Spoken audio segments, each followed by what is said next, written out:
What is up, Potseros? What's up sa inyo mga patatas? Babalik tayo guys syempre sa ating panibagong video. Actually ngayon nandito tayo sa may La Union area dito sa may Bacnotan. Ayun, sobrang init dito guys. Ito yung tinatawag nilang surfing capital ng Pilipinas. Pero syempre hindi tayo nag-surf. Dito lang tayo kasi kung di nyo nabalitaan guys is nasunugan tayo ng bahay. So yung bahay natin sa QC wala na siya. Ceiling, wala na, CR, wala. Lahat as in nasunog guys. May na-save tayong mga gamit pero unting-unti na lang yung mga monitor, camera, mic, kung ano-ano pang vlogging equipments natin. Tsaka syempre yung mga damit is nasira na, no? Nag-stay tayo dito ngayon sa La Union kasi wala tayong tirahan doon. After nung sunog guys, siguro mga 3 days ago, bawal muna pumasok kahit sino doon sa mismong bahay kasi kailangan mo nang imbestigahan ng mga investigador galing sa City Hall. Anyway, ngayon, pupunta tayo ngayon, mamayang gabi actually pa, pupunta tayo sa QC kasi mag-start na tayo maglinis and kumuha ng mga gamit doon. So, syempre dito wala tayong mga kagamit-gamit, yung mga damit natin parang isa or dalawa lang. Mamaya tayong gabi babiyahe guys para hindi masyado mainit. Tingnan mo yung araw dito, sobrang init. Tsaka syempre para tumulong na rin tayo maglinis sa mga uling na natira, mga gamit na nasunog, baka may mga magamit pa tayo or masalvage pa na kung ano-anong gamit. So sayang naman kasi syempre sunog lahat ng gamit natin. Bibigyan ko kayo ng house tour ng bahay natin na nasunog para gusto ko lang kasi magkaroon ng documentation guys. Syempre paglaki ko, wala naman akong hard drive na saan pwede dito i-upload. Sa YouTube lang natin i-upload. Anyway, gusto ko pala magpasalamat sa lahat ng tumulong and mga nag-donate, mga tropa natin na nangamusta. Kahit piso guys, sobrang laking tulong yan para makapag-bangon tayo ng unti-unti mula sa nasunog nating bahay. So from the bottom of my heart guys, sobrang solid yung mga tropa and mga fans na hindi ko naman kayo kilala personally, pero still nag-donate kayo ng decent amount para sa YouTube channel natin. Simulan natin yung house tour mamayang gabi or bukas na. So tara, let's go! The next day. Panibagong araw, share ko lang rin sa inyo guys kung anong ginagawa namin. Kung naalala nyo guys, dito yung area kung saan ako nagsushoot, no? Mga intro natin. Tapos dito ako nakatira. Ano to guys, parang paupahan namin. Pero dati dito ako nakatira, dito sa main house. Pero syempre nag-work tayo from time to time. So dito muna ako tumira. Kaso nasunog naman siya guys. Ayan, so ito yung tsura niyan sa labas. Bigyan ko kayo ng house tour. So meron dito, ano siya guys, 4 na paupahan. Ditong side, dito yung kuya ko. Ditong side, paupahan to. Tapos dito yung sa akin mismo. Tsaka meron pa dyan sa taas. So ang nagsimula yung apoy dito guys, ditong area. So makikita mo dito talaga yung nasunog na part, no? Meron mugs dito guys, ito. Medyo interesting to. Pakita ko sa inyo mugs. Ayun, mayroon siyang Ronald na mugs dito. Kaso nabasag. Nabagsakan ata nung mga apoy, no? Urig kaya na Ronald to. Silipin natin. Pero nabasag eh, oh. Ano siya guys, na strip to metal ang kinalabasan. Ayan, oh, sayang.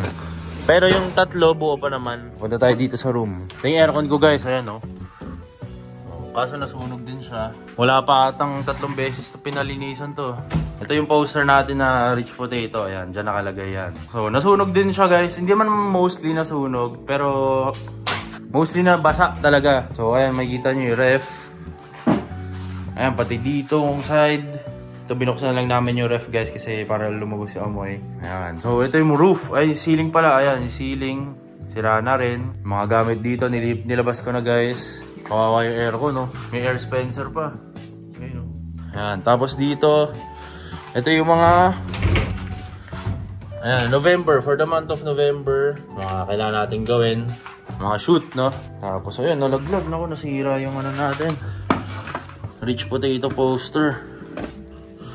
Ako, kawawa naman, oh.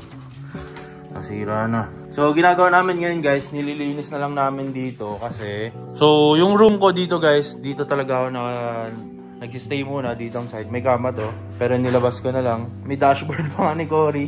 Ito yung dashboard, guys, oh. Buti hindi nasunog to. Dito kasi siya nakalagay, guys, dyan banda. So, ito kasi, ano to, ano to? Hardiflex pala, ayun, Hardiflex. Gypsum board lang tong sa akin. Ayan, dyan, gypsum board. Pero mostly guys, dito may setup ako dito. Dito nakalagay yung monitor ko na pang work kaso nabasa rin. So, mga laptop, mga keyboard, dito nakalagay. Maghanap ako ng itsura ng picture dyan. Pero mostly guys, dito naman nakalagay yung shoes. Pero nabasa din. May mga shoes pa tayo dito. Ayan. Mga Reebok Classic natin, dito nakalagay. Pero yung iba nabasa eh. So, sira na yung box. Sofa. Puro alikabok, puro uling. Ganda dito dati guys sa bahay kasi nasunog nga lang. Akit tayo sa 3rd floor. Second floor pala ito. Dito ang side, grabe guys. So, mostly nasunugan. Puro ano siya kasi, yung ano kasi guys nito, yung gilid nito is ano, gypsum board. Hardiflex. Yan, pero dito ang side kahoy. Ito, hardiflex to. May cellphone po. Sayang yung phone, no. Pucha, bumula boy.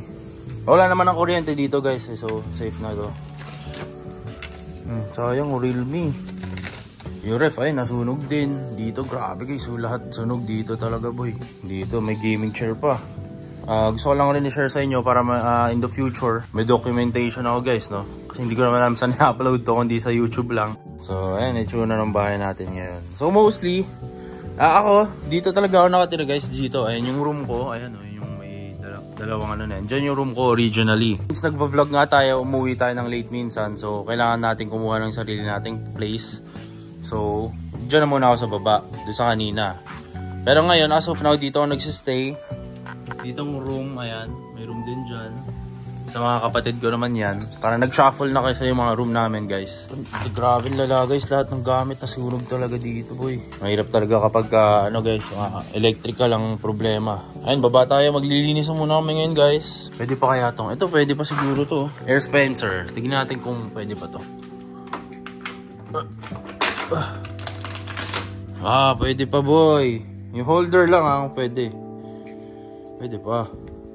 Mahal din to, nasa 200. So, ayun gagawin namin ngayon guys. Ililipat na lang ito muna dong sa kabilang side kasi doon walang bubong, no? Dito, gigibayin tong buong taas na to. Wala na muna tayong bahay as of now. So, doon muna tayo sa ano. Kaya ako umuwi sa La Union guys. Doon muna ako nagsistay. Kasi dito hindi ko naman room yan sa kapatid ko. Rebuilding muna tayo ng bahay dito, okay? Tapos pala guys, kung paano nag-start yung sunog, dito nag-start yan yung sunog. Dito kasi kami nun sa main house, no? Yan si mama, may tindahan kami dyan. Pasok siya rito. Sabi niya, nasusunog na, ganyan. So kami, tumakbo kami papunta rito. Pero, nung scenario kasi na yun, kasi to may door to dito. Asan na yung pinto dito, ma? Wala na yung pinto niya. Sabi ni mama, nasusunog. Wala kasing tao dito guys, ng mga panahon na yun. Yung may-ari nito, parang nasa work, no? So syempre dito makikita mo yung side na maliwanag. Syempre madilim nung mga time na yun, madilim. So nakita namin dito na parang maliwanag tsaka mainit. So kami ginawa ng kuya ko, sinipa to, pang, ganyan yan.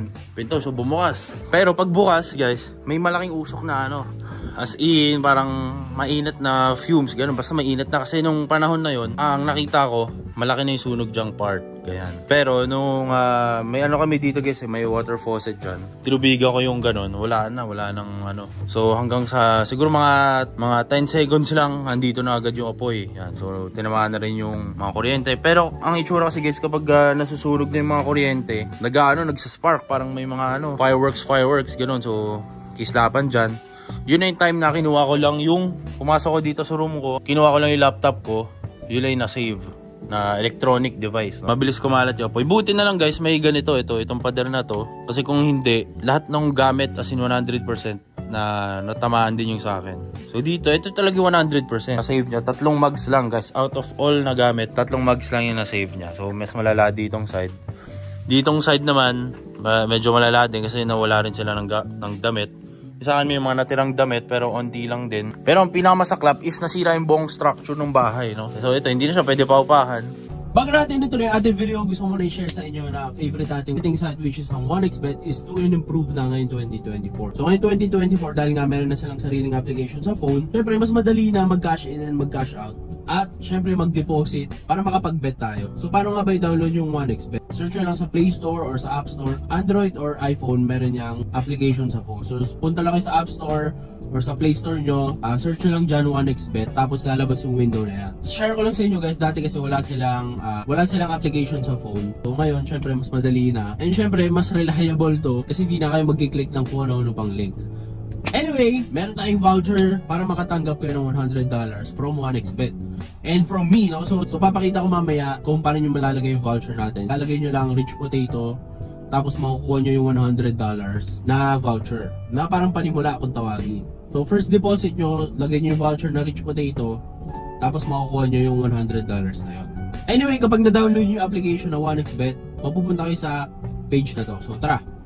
So napakadali lang mag-register dito guys. Siyempre click nyo lang yung green sa taas, register. Tapos sa code dito may lalagay yung phone number mo. Ito rin yung gagamitin mo pang login mo. Tapos dito nyo magagamit yung Rich Potato na code. Siyempre $100 yan guys na bonus diyan. Pesos, dollars yan. So napakadali lang mag-register. Makakapag-bet ka na agad. So siyempre kailangan mo maglagay muna ng pera para makapag-bet ka dito sa betting site. Kaya siya betting site, diba? So maganda sa betting site na to, sobrang daming laro. Siyempre meron dito football kung fan ka ni Messi o ni Ronaldo, tennis, meron din. At syempre, yung paborito ng Pinoy, hindi mawawala talaga dyan yung basketball. Pwede ka tumaya dito, NBA, PBA, at kung ano-anong liga pa. Yun ang maganda dito sa 1xBet, sobrang daming varieties ng mga laro. Sobrang user-friendly ng app na to, so hindi ka talaga malilito, hindi ka maliligaw. Subukan nyo na tong 1xBet, wala namang masama pag nagtatry. Alay mo, kayo na yung susunod na swerte. So nakakatakot pa nun guys. May mga, syempre may may kanal dito. Kalan pala dito, may kalan.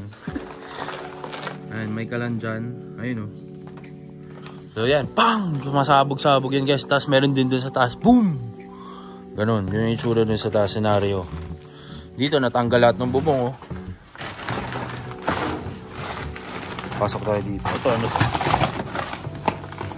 May hydro flask oh. Hydro flask ba to?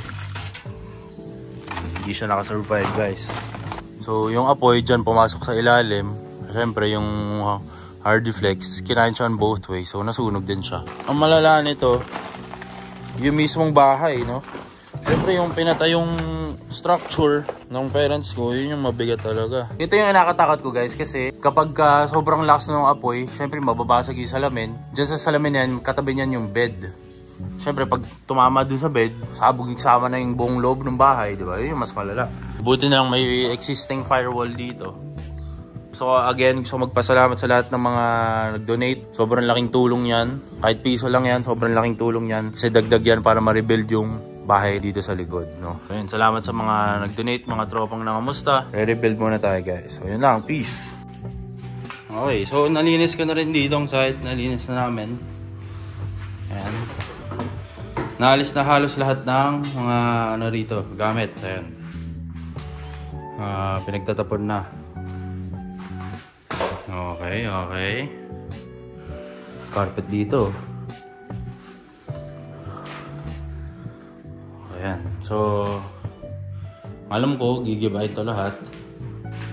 Ayan po. Ito yung kitchen sa ito. May usok na. Nalipat na pala lahat halos dito sa kabilang room. Ayan, dito na nalagay.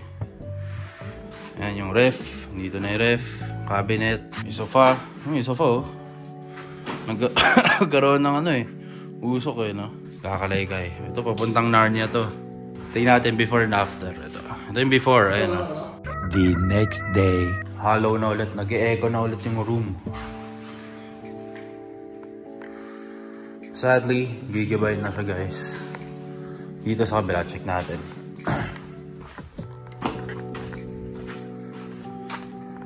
Natanggal na yung mga yero. Yan na lang. The next day. House update tayo, no? So, umuwi tayo ng QC para maglinis na dito sa bahay. So, actually, sinimulan na natin maglinis dito. Ito na yung mostly mga natambak. May mga tambak, guys. And ito na yung karamihan ng mga gamit dito is naalis na. So makikita nyo rito, na siya, empty room na puro kalat na lang, no? Ang tagal na nililinis dito guys. Ang tagal na namin nililinis to. Siguro mga 1 week na. Ito pa rin. So isipin nyo guys, 50 na 50 na sako na yung nalabas namin. Pero ang dami pa rin kalat. Pero mamaya sa taas pakita ko rin sa inyo. Wala na rin halos gamit dyan sa taas. Dito, puro na lang to guys. Puro mga kalat, no? So dito nagsimula yun guys, no? So dito may saksakan. Hindi ko lang nasa saksakan dito eh. Mapapakita ko sa inyo. So dito, somewhere here, may saksakan dito. Dito daw nagsimula yung apoy. Ayan, parang dito, isa sa mga nakakabit dito ata sa kahoy.